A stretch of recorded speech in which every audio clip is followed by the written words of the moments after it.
আপনারা কি জানেন মৃত ব্যক্তির সঙ্গে কয়টি জিনিস যায়? আসসালামু আলাইকুম রহমতুল্লাহ। হজরত আনাস রাদিয়াল্লাহু আনহু হতে বর্ণিত, তিনি বলেন, নবী করিম সাল্লাল্লাহু আলাইহি সাল্লাম বলেছেন, মৃত ব্যক্তির সঙ্গে তিনটি জিনিস যায়। 1 নম্বর তার আত্মীয় স্বজন, 2 নম্বর তার ধন সম্পদ, 3 নম্বর তার আমল। অতঃপর দুইটি জিনিস ফেরত আসে, তার আত্মীয় স্বজন এবং ধন সম্পদ ফিরে আসে, তার সঙ্গে রয়ে যায় তার আমল। কথাটি শুনতে খুবই হালকা এবং পাতলা মনে হলেও কথাটি অত্যন্ত গুরুত্বপূর্ণ।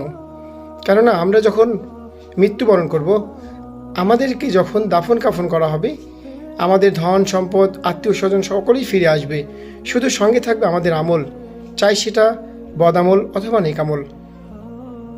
আমরা দুনিয়া হাসিলের জন্য যদি আমাদের জীবনটাকে দুনিয়াবি কাজে ব্যস্ত রাখি, বদ আমল নিয়ে মৃত্যুবরণ করি, নিশ্চয় আমরা জাহান্নামে যাব।